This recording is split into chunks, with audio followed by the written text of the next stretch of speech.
Eu quero nessa noite pregar sobre o versículo de Hebreus 10, 38.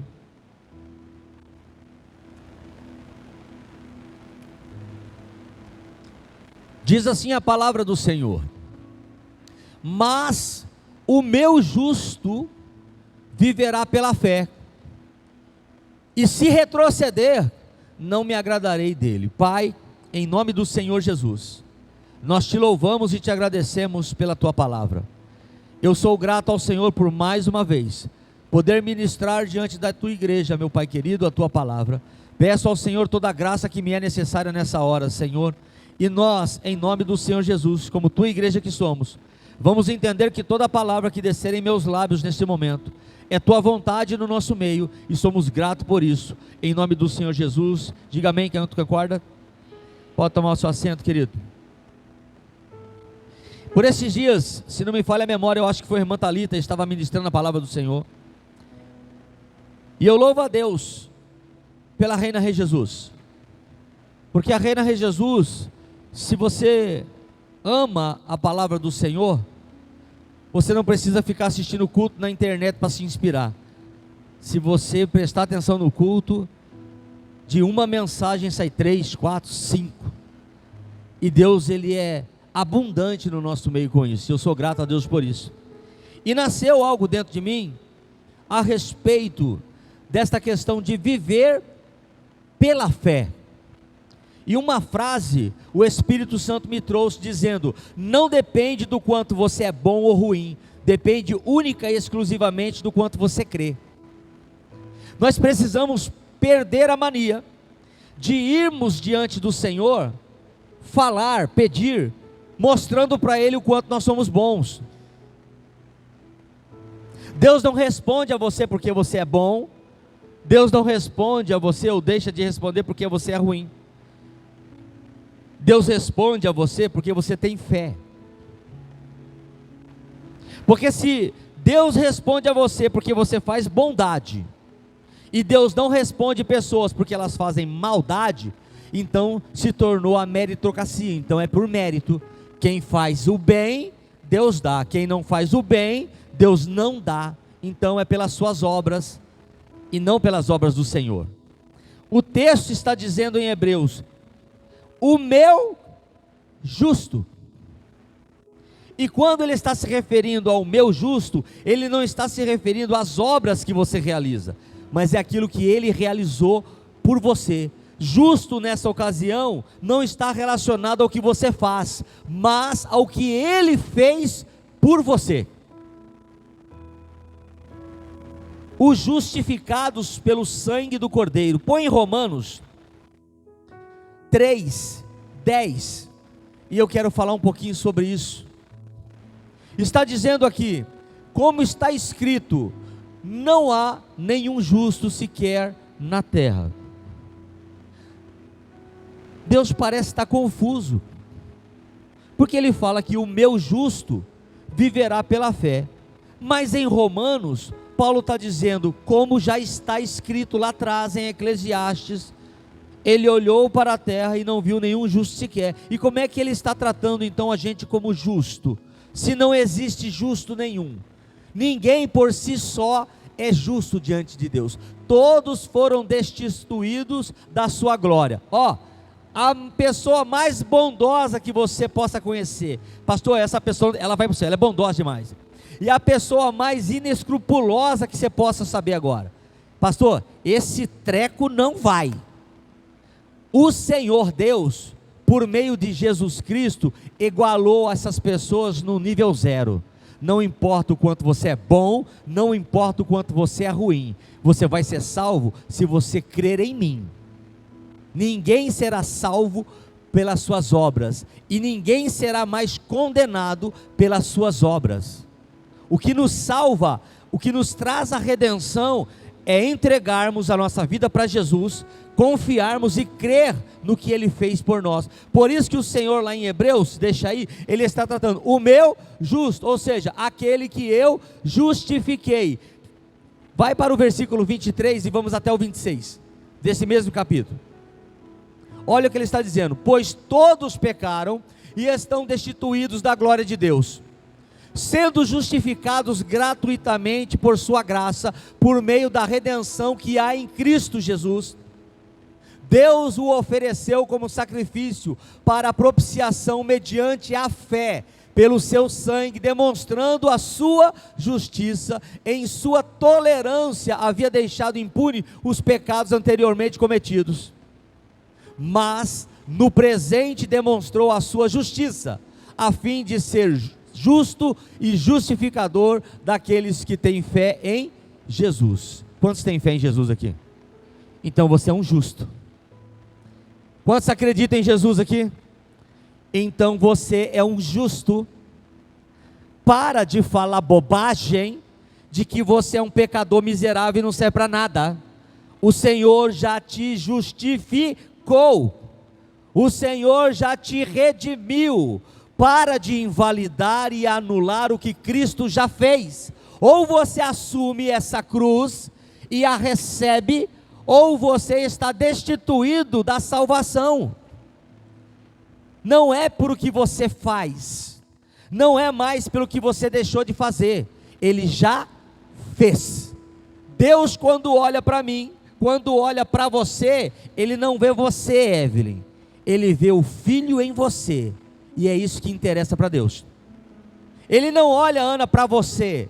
Quando Ele olha para você, Ele vê o sangue do sacrifício vertido em você. Então Ele olha para você como uma mulher santa, justa e purificada, porque o sangue do meu filho a purificou, porque ela aceitou o sacrifício, reconheceu e recebeu o meu filho como o único suficiente salvador da alma dela. Isso para mim é suficiente para tê-la como uma santa mulher de Deus a partir de agora.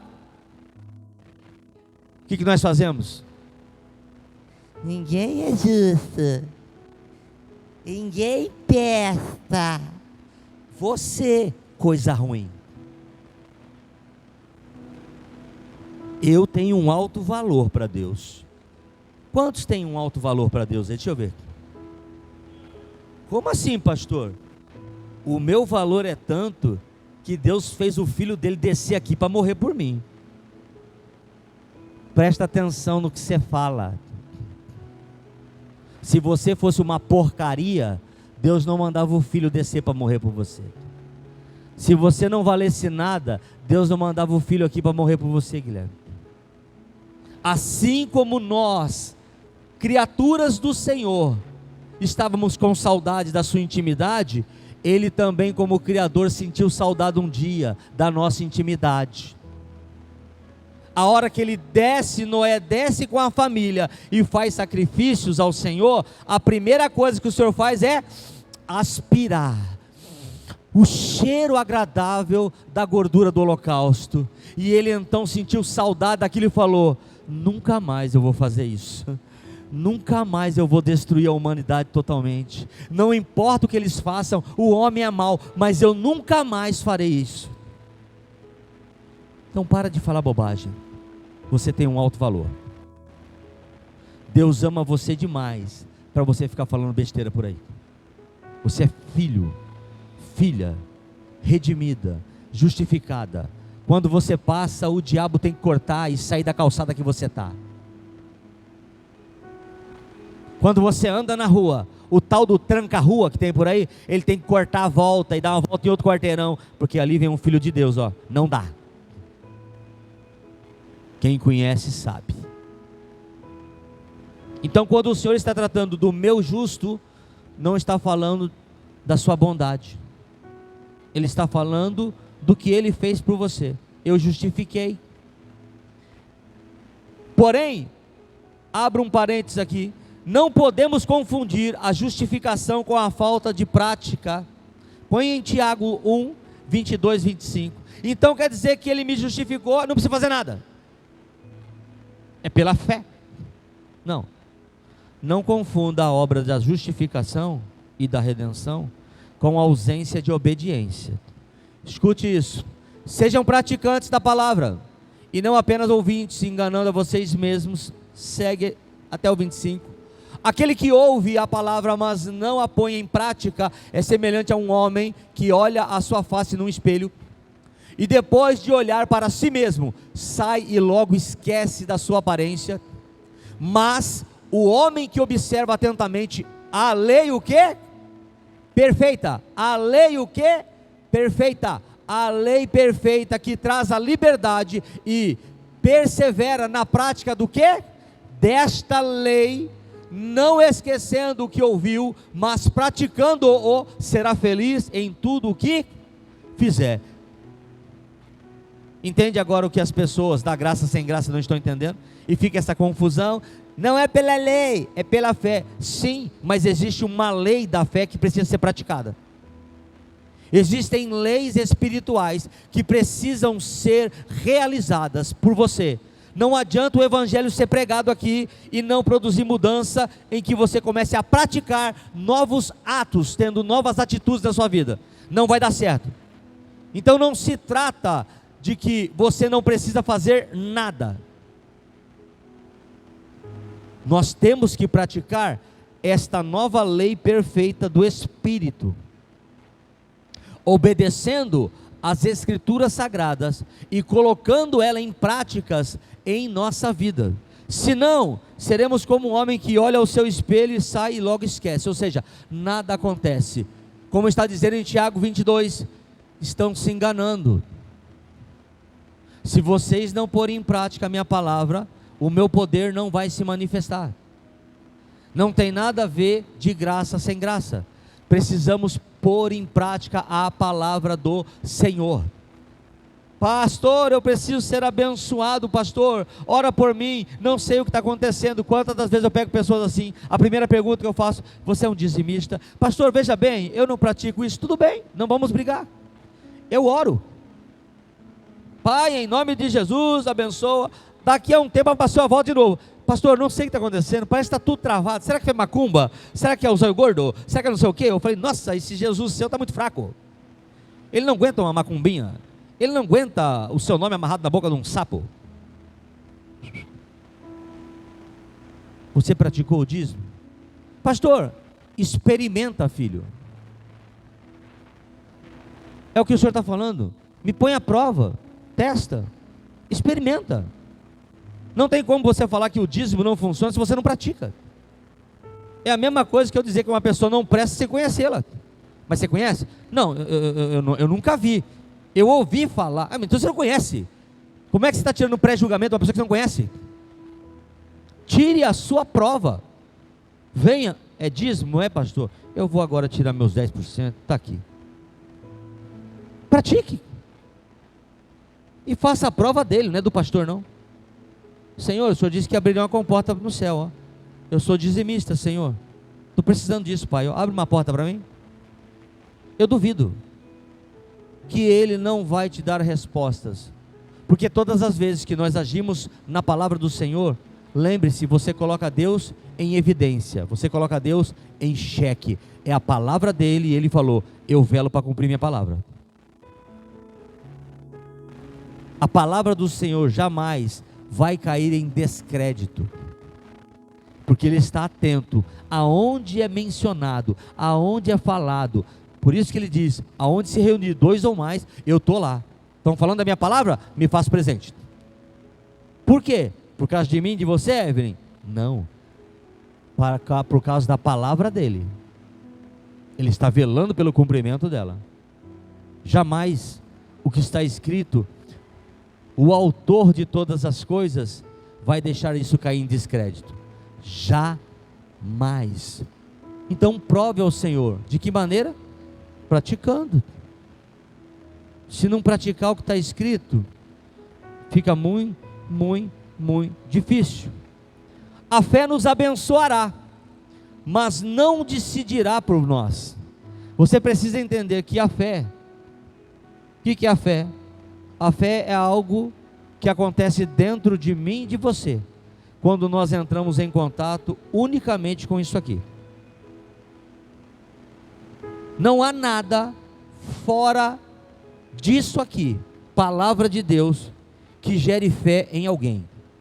Não há nenhum youtuber nenhum influencer, que por mais desencanado e legal que seja, vai produzir em você fé. O dia que um youtuber, o dia que um influencer gerar fé em você, a palavra então mentiu.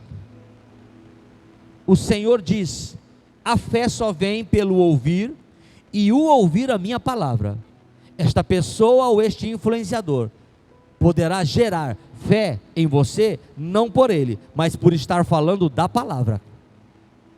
Se não estiver falando da palavra do Senhor, ele vai gerar em você uma coisa chamada motivação, com bastante emoção. Ele vai acender você, ele vai despertar você, mas aquilo não é fé, aquilo é motivação. Entenda isso, porque a fé é algo sobrenatural que está reservado, guardado com o Senhor. Só Ele tem a habilidade de despertar isso em nós. Então a fé, ela nos abençoará, mas jamais a fé vai decidir por você. Põe para mim em Marcos 5, vamos do 25 até o 34, é conhecidíssimo, e para mim é a maior expressão da ação da fé acontecendo na vida de alguém, aonde a gente consegue enxergar como ela acontece, de que maneira ela se manifesta, como é que ela opera, o que ela faz. É a mulher do fluxo de sangue. E estava ali certa mulher que havia 12 anos, vinha sofrendo de hemorragia. Ela padecera muito sob os cuidados de vários médicos, que gastara tudo o que tinha, mas em vez de melhorar, piorava. Quando ouviu falar de Jesus, quando ouviu falar de... Não, mas lá não tinha Bíblia, pastor. Ei, Jesus é o verbo, esqueceu? Quando ouviu falar da palavra, chegou por trás dele, no meio da multidão, e tocou em seu manto, porque pensava: se eu tão somente tocar em seu manto, ficarei curada. Imediatamente cessou sua hemorragia, e ela sentiu em seu corpo que estava livre do seu sofrimento. No mesmo instante, Jesus percebeu que dele havia saído poder, guarda isso, virou-se para a multidão e perguntou: quem tocou em meu manto? Responderam os seus discípulos: vês a multidão aglomerada ao teu redor e ainda perguntas: quem tocou em mim? Mas Jesus continuou olhando ao seu redor para ver quem tinha feito aquilo. Então a mulher, sabendo o que lhe tinha acontecido, aproximou-se, prostrou-se aos seus pés e, tremendo de medo, contou-lhe toda a verdade. Então ele disse: filha, sua fé a curou, vá em paz e fique livre do seu sofrimento. Escuta aqui, nós estamos vendo um episódio de alguém que ouve falar de Jesus. Nós estamos ouvindo falar de Jesus aqui terça, quinta, domingo. É impossível não estar gerando fé nele. Ou então você está colocando a sua fé em mim, e a sua fé está no lugar errado. A sua fé tem que estar alicerçada naquilo que você está ouvindo de mim, não em mim. A mesma coisa estava acontecendo com aquela mulher. Quando ela ouve os feitos de Jesus, provavelmente, nasce o quê? Um pensamento. Perde não, ó. Nasce uma direção. Nasce uma ação. Nasce uma atitude a ser cumprida. Porém, todavia, a fé que manifestou isso em você, não vai decidir para você fazer ou não fazer, é você que vai ter que fazer. Quando nasceu o pensamento: se eu tocar no manto, não preciso tocar nele, no manto, eu serei curada. Ela saiu tão convicta com aquele pensamento, que quando ela conseguiu tocar no manto dele, pastor Guilherme, Escuta aqui, o dono do poder não pôde reter o poder. O dono do poder não conseguiu impedir, Douglas, a manifestação do seu poder. O poder saiu dele, sem a permissão dele, chamou até a atenção dele, e foi ao encontro da pessoa que agiu com fé. Então ele para, e ele começa a perguntar: alguém me tocou? Os discípulos falam para ele: mestre, está lotado, você está de brincadeira com a gente, está todo mundo te tocando. Não, uma única pessoa me tocou com fé. Escute aqui, o fato de estarmos aqui reunidos, neste número de pessoas, ou milhares de pessoas, não quer dizer que todos estão com fé. Viu? Embora Deus emana a bênção na união, nesse quesito a união não faz a força, viu, querido? Eu posso desejar ardentemente, Daiane, por você e para você, só que se você não tiver fé para receber, você não recebe nada. Fé é algo único e exclusivo. Ou você tem, ou você tem. Você precisa ter isso. Então Jesus para, olha e fala o que para ela? Filha, eu te curei. Foi isso que falou? Filha, o Pai te curou. Filha, a tua fé fez isso por você. Você consegue entender como a gente está perdendo tempo na vida? Tem alguém aqui hoje comigo? Você parou para tentar entender o que a sua fé, independentemente de Jesus, pode fazer por você? Alguém está enxergando o que eu estou enxergando? Diga um amém. Porque ele disse: alguém me tocou. Eu vi quando de mim a virtude saiu e eu não liberei. Mas ela não resistiu a alguém que com muita fé tocou em mim. E eu quero saber quem é essa pessoa. Então a mulher se manifesta e fala: Senhor, sou eu. Eu toquei. De repente ela relatou para ele: eu estava tão enferma, e quando eu ouvi falar do Senhor, ele ficou tão maravilhado, falou: filha, tua fé, vai em paz. Tua fé fez isso por você. O que a sua fé anda fazendo por você? Nada, pastor. Não é que a sua fé não anda fazendo nada, é que você não tem tido fé. Você está vivendo a síndrome da esperança e chamando esperança de fé. Na verdade, você tem esperança que aconteça alguma coisa. E aí você dá o nome disso: eu estou com fé. Aí não acontece. Ué, se a fé dessa mulher tirou de Jesus a virtude da cura, sem que ela pedisse permissão a ele, por que a fé que você diz que tem, não está trazendo para você o que tanto você espera que Jesus faça por você? É porque você não anda tendo fé.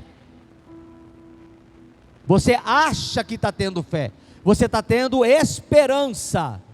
Você espera que Deus haja por você, você espera que nessa noite algo vai acontecer, e aí você chama isso de fé. Ah, eu tenho fé que vai acontecer. Só que inconscientemente, dentro de você, não é fé, é esperança. Não aconteceu. Então a fé vai te abençoar, mas a fé não vai decidir. A fé vai promover direções. A fé vai promover manifestações de atitude. Consegue entender? Você que vai ter que levantar, entendeu? E vir fazer. Pastor, a hora que o senhor falou aquilo lá, pastor, eu fiquei tocado naquilo e nasceu um negócio em mim, pastor. Faça. Igual a mulher do fluxo de sangue, também nasceu na cabeça dela. Na cabeça dela nasceu o quê? Um pensamento: se eu tocar, eu sou curado. Na sua cabeça está nascendo o quê? O problema é que as direções brotam dentro de você, mas você não age. Você duvida até de você mesmo. Eu creio nessa palavra. Cadê o Doug empreendedor? Eu creio nessa palavra, pastor. Rapaz, você falou isso aí, você mexeu comigo, você me deixou louco. Eu não deixei você louco, eu só preguei a palavra. Quem deixou você louco é a sua fé. E a sua fé está dizendo assim, ó, vai lá no altar lá e põe um cheque bem gordo lá. Você vai ver o que eu vou fazer. Aí você fica, aí não. Aí eu acho que é da minha cabeça. Aí eu acho que eu estou emocionada. Você não está emocionada. Aqui, ó, conversa com a Thalita ali, ó. A porta do emprego dela não veio de graça, não. O primeiro mês de salário foi dado todo para Jesus. Ei, bênçãos não vem de graça, não, viu, filho? Bênçãos não é assim, não, material, viu?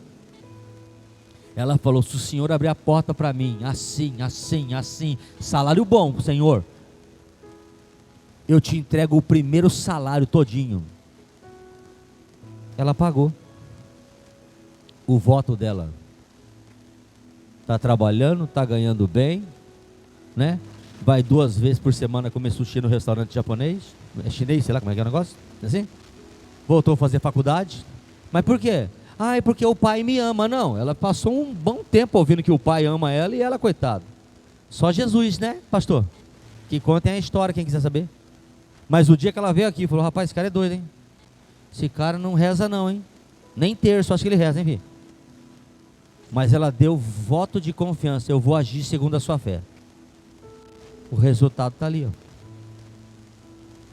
Então a fé te abençoará, mas lembre, não vai decidir. Você vai ter que ter a coragem de ter a atitude que a fé está te apontando para ter. Senão, fé sem obra é morta.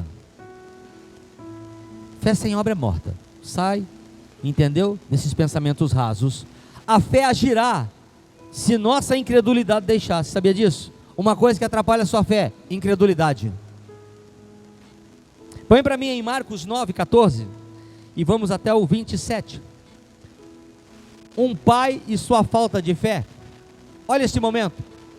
Quando chegaram, e essas duas histórias estão entrelaçadas, onde estavam os outros discípulos, viram uma grande multidão ao redor deles e os mestres da lei discutindo com eles.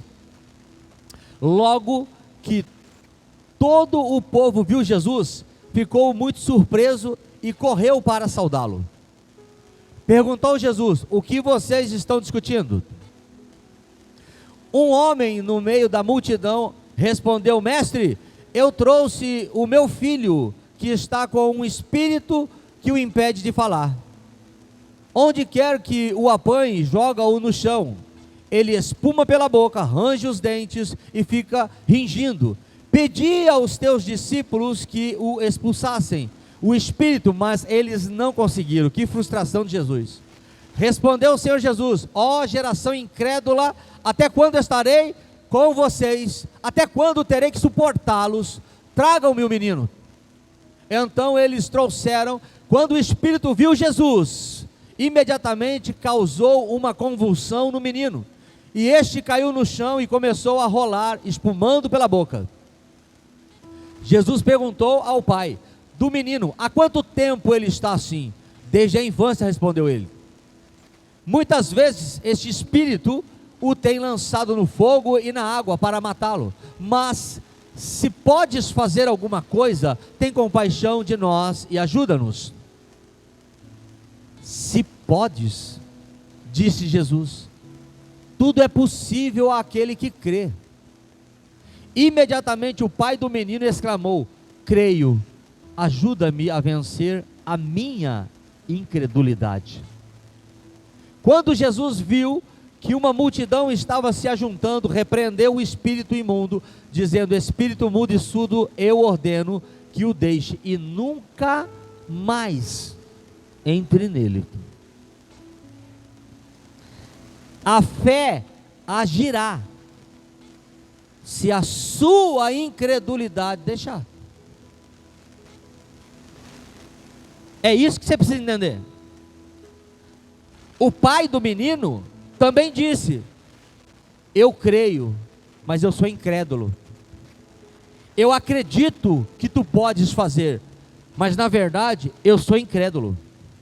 Ajuda-me na minha incredulidade. Ou seja, Jesus, o problema não está no Senhor, está em mim.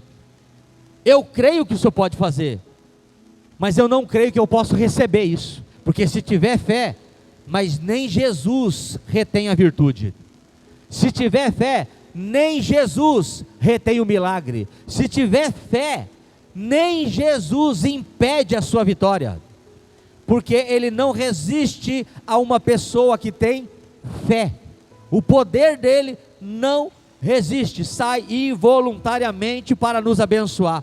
Por quê? Porque por meio desta ação, o Pai é glorificado. E uma das coisas que Jesus veio fazer, e faz com maestria, é glorificar o Pai dele. Ele diz em João: se você pedir alguma coisa a mim, Guilherme, em meu nome, diz Jesus, eu o farei para glorificar meu Pai. A fé vai agir, desde que a sua incredulidade não atrapalhe. Então para de ser vítima de você mesmo e ficar colocando culpas em terceiros, quando na verdade você está tendo um problema de incredulidade. Deus às vezes não muda a sua sorte, o seu cativeiro diante dos seus olhos, porque você tudo culpa ou alguém ou alguma coisa, quando na verdade a culpa é sua. Ele não precisa das outras pessoas para te abençoar, ele precisa encontrar fé no seu coração para te abençoar. Então sai dessa coisa e entenda isso. Se eu tiver com incredulidade, o meu pastor pode ter a maior fé do mundo, eu não recebo. Consegue entender? Embora eu já agi pela minha fé e Deus me respondeu, mas há casos e casos, casos e casos. Ele não vai responder sempre pela fé do outro, ele quer que você cresça e aprenda a ter fé, para que ele responda pela sua própria fé, não pela fé de terceiros. Diga graças a Deus. Abrindo um parênteses, você viu que coisa frustrante? Você percebeu, Marlene? Eu trouxe aí para os seus discípulos, eles não conseguiram expulsar o demônio. A repreensão que Jesus está dando ali, não é para o pai incrédulo não, viu? É para os discípulos. Até quando eu tenho que suportar vocês?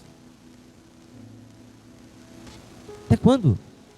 Estava andando com Jesus, aprendendo com ele diariamente, e quando chega uma situação, não conseguem operar o milagre dele. Aquele reboliço, a palavra caindo em descrédito, o evangelho caindo em descrédito, por causa de discípulos cabeçudos. Aí Jesus tem que ir lá e falar: o que está acontecendo aí? Eu trouxe aí meu filho aí, ó, mas sua galera aí não dá conta de expulsar o capetinha que está ali não. Jesus ficou, ó, atacado no giraia. Raça de perturbados, até quando eu tenho que suportar vocês? Traz aqui para mim o menino, que eu não sou igual a esse povo não. Quando o demônio olha para Jesus, o que ele faz? Opa, esse é diferente, esse tem fogo, já cai antes de vir, já cai lá, fica estribuchado já. Aprenda a andar, viu? Nem todos que dizem Senhor, Senhor, pertencem a Ele, viu, filho? Uma coisa é contar história, outra coisa é manifestar autoridade. E só manifesta autoridade aquele a quem Ele deu a autoridade para ser manifesta. Lembra dos filhos do sacerdote: eu te expulso em nome do Deus de Paulo. O demônio olhou assim: como é? Deus de quem falou? De Paulo. Eu sei quem é Paulo, também eu sei quem é Jesus, mas eu não sei quem é vocês não, gente. E ó, parece que chegou um fax aqui agora. estamos liberados para descer o cacete no 6. E a crentaiada da minha boca apanhou, hein? Ficou até pelado, rapaz. E tudo filho de sacerdote, tomando cacete. Quer dizer que o sacerdote que era pai também nem sacerdote é, né? Devia ser mais um boca aberta, que nem autoridade para cobrir os filhos tinha. Ai, meu Deus, o que eu estou falando? Deixa eu ficar quieto, depois nós edita esse texto. A fé agirá, se nossa incredulidade deixar. A fé nos restituirá, se confiarmos no que Jesus diz. Vai para Marcos 5, 22 ao 35, 22. Marcos 5, 22. Esta história está intercalada com a história de um homem chamado Jairo. Este momento está acontecendo ao mesmo tempo. Então chegou ali um dos dirigentes da sinagoga, chamado Jairo. Vendo Jesus, prostrou-se aos seus pés. 35. Versículo 35. Enquanto Jesus ainda estava falando, chegaram algumas pessoas da casa de Jairo, o dirigente da sinagoga. Sua filha morreu, disseram eles. Não precisa mais incomodar o mestre. Não fazendo caso do que eles disseram, Jesus, presta atenção, disse ao dirigente da sinagoga: não tenha medo, tão somente creia. E não deixando ninguém segui-lo, senão Pedro, Tiago e João, irmão de Tiago. Quando chegaram à casa do dirigente da sinagoga, Jesus viu um alvoroço, com gente chorando e se lamentando em alta voz. Presta atenção nisso. Então ele entrou e lhes disse: por que todo este alvoroço e lamento? A criança não está morta, mas dorme. Mas todos começaram a rir. Devia ser um bando de gente perturbado. Como é que está chorando? Começa a rir. Começaram a rir de Jesus. Ele, porém, ordenou que eles saíssem. Tomou consigo o pai, a mãe da criança e os discípulos que com ele estavam, e entrou onde estava a criança. Tomou-a pela mão e lhe disse: Talita cumi, que significa: menina, eu te ordeno a você, levante-se. Olha para cá, que é muito forte isso aqui. Quando a gente sai do versículo 22 e pula para o 35, é porque naquele intervalo a mulher do fluxo de sangue toca nele. Jairo vem e Jesus está vindo. Jairo para Jesus, se prostra. Quando ele vai tentar falar, possivelmente nessa hora é a hora que a mulher encontra o espaço e toca. A virtude toca nela. Jesus então vê a virtude e fala: opa, peraí Jairo, aconteceu um negócio aqui. E começa a procurar quem tocou. Ele encontra a mulher e naquele momento ele está ali falando tudo aquilo com a mulher do fluxo de sangue. Filha, a tua fé te curou. Mas Jesus, o tempo inteiro que está se dedicando à vida daquela mulher, explicando o que aconteceu, ele não está desligado de Jairo. Deixa eu dizer uma coisa para você: por mais que Jesus esteja fazendo qualquer outra coisa, nesse exato momento, ele continua atento à sua necessidade e não se esqueceu de você. Entenda isso. Parece que quando eu fui falar com Jesus, pastor, ele não está me olhando nem me ouvindo mais. Ei, ele está fazendo alguma coisa, mas aonde Jesus estiver fazendo algo, ele está atento ao que você veio pedir para ele. Assim estava Jairo. Quando Jesus está aqui falando com a mulher, ele ouve os amigos de Jairo chegar, e ouve eles falar para Jairo: Jairo, não incomoda mais o mestre, sua filha morreu. Eu imagino na hora desse recado, não é assim? Com certeza não veio: ô Jairo, esquece aí, bora jogar um fute, tua filha morreu. Eu acho que deve ter chegado ali, né? Jairo, deixa pra lá, tua filha morreu. Só que Jesus, da onde estava, ouviu e falou: Jairo, continua crendo, não tenha medo, eu vou lá ressuscitar a menina. Consegue entender isso? Então ele se dirige à casa de Jairo. Quando ele chega na casa de Jairo, ele vê um bando de gente alvoroçado e chorando. Nós ouvimos isso. Quando ele traz as boas novas, o que eles fazem? Param de chorar loucamente, gaiola das loucas, e começa todo mundo a desenhar e rir de Jesus. Esse cara deve ser maluco, velho. Que dormindo, rapaz. Essa menina tá morta. Ei, presta atenção. Qual foi a atitude de Jesus? Ele teve empatia, né, Marlene? Tadinho, eles não entendem. Pai, perdoa porque eles não entendem. Ele deixou todo mundo dentro da casa? Ele pediu educadamente? Não, o texto está dizendo que ele deu ordem, né? Quem dá ordem, né? Dá ordem, né? Ele mandou que todos saíssem. Saiam daqui. Deixa eu abrir um parente para você. O que você faz com as pessoas que andam rindo do milagre que Jesus pode fazer por você? Você continua convivendo com essa raça de víboras? Porque Jesus não deixou ninguém ficar na casa. O que você anda fazendo com as pessoas que tripudiam do que Jesus disse que ia fazer por você, Daiane? Quando você conta, você é louca, Daiane. Aí você ri também, abraça? Eu amo tanto essa minha amiga, ela ri de mim, do meu Jesus, mas eu adoro ela. Jesus fez isso não. Ele mandou sair da casa. Sai da casa. Consegue entender o porquê muitas pessoas não recebem nada de Jesus? Porque além dos outros fazer piada com o Cristo dela, ela também faz também. Porque além de rir do próprio milagre dela, do que Jesus pode fazer por ela, ela também é cômica e ri também. Jesus não riu. Jesus deu uma ordem: saiam da casa. Cadê o pai? Cadê a mãe dessa menina? Fecha a porta disso aí. De repente, Marlene, será que tinha lá uma avó? Imagina, Marlene, Jesus, a avó veio da Bahia ver a menina. Eu falei, pro velório. A avó veio da Bahia pro velório. Mas a avó banguela, desdentada, estava rindo também. Põe sua avó para fora. Não está rindo? Põe sua avó para fora. Eu quero aqui comigo só o pai e a mãe e quem veio comigo, o resto fora.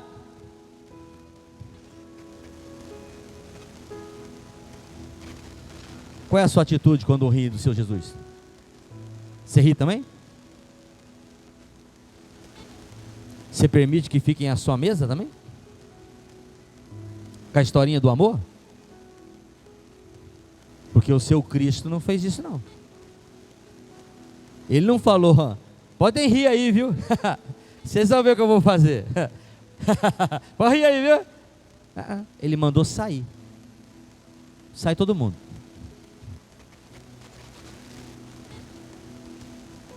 Consegue entender a seriedade que está faltando na sua vida com o seu Jesus?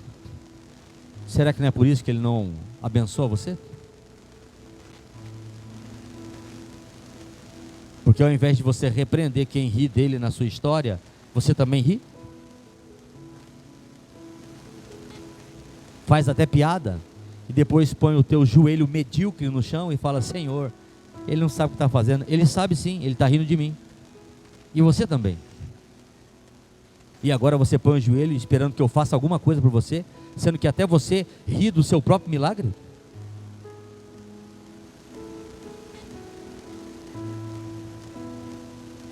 A fé nos restituirá se nós confiarmos no que Jesus diz. Não é no que as pessoas dizem, é no que Jesus diz. Ele te prometeu alguma coisa? Ele é fiel para cumprir. Ele disse que vai te entregar algo? Ele é fiel para te entregar. Ele não pode mentir. Pastor, por que ele não está entregando? Será que você não está esbarrando em algum erro desse aqui não? Falta de atitude? Incredulidade? Ou de repente você é mais um que faz piada de si mesmo e de Cristo diante das pessoas? Será que a sua culpa não está nisso aí não? E por isso que Deus... Você está rindo? Era para você estar orando, jejuando, me buscando mais. Você está no meio de pessoas que estão escarnecendo do seu próprio milagre e você também ri. Você está no meio de gente que está rindo de mim e zombando da sua fé, e você se permite a estar na mesa com gente assim? E espera vir para o culto e ser ouvido?